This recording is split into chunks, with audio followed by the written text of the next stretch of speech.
CBSE సిలబస్లో పాఠాలు తొలగించడం జరిగింది. వాటిల్లో డార్విన్ జీవపరిణామ సిద్ధాంతం గురించి కూడా తీసేయడం జరిగింది.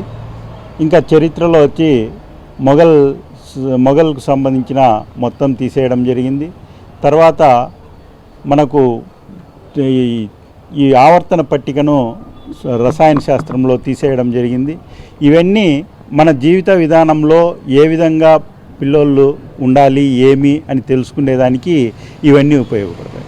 డార్విన్ పరిణామ క్రమ సిద్ధాంతాన్ని 9-10 తరగతుల్లో చదవకపోతే ఇంటర్లో సైన్స్ కొద్దిమంది మాత్రమే తీసుకుంటారు. ఆ కొద్దిమంది మాత్రమే ఈ డార్విన్ పరిణామ క్రమం గురించి తెలుసుకోవడం ద్వారా నిజానిజాలు పిల్లలకు తెలియకుండా పోయే అవకాశం ఉంది. ఆ విధంగా నిజానిజాలు తెలియకూడదనే ఉద్దేశంతో ఈ డార్విన్ పరిణామ క్రమ సిద్ధాంతాన్ని తీసేయడం, శాస్త్రీయ దృక్పథానికి సంబంధించిన పాఠ్యాంశాలను తొలగించడం ఇవన్నీ కూడా చాలా శోచనీయము. వీటిని కేంద్ర ప్రభుత్వం రాను తొలగిస్తోంది. ఈ మధ్యలోనే 10th క్లాస్ ఇంగ్లీష్ బుక్ మీద సోషలిజం, సెక్యులరిజం అనే పదాలను రాజ్యాంగ పీఠిక నుంచి తీసివేయడం జరిగింది.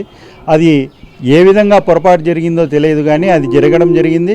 ఇటువంటి వాటిని మనము వ్యతిరేకించాల్సిన అవసరం ఉంది. మనకు ప్రతి ఒక్కరికి ప్రతి ఒక్క విషయము చదవాలి.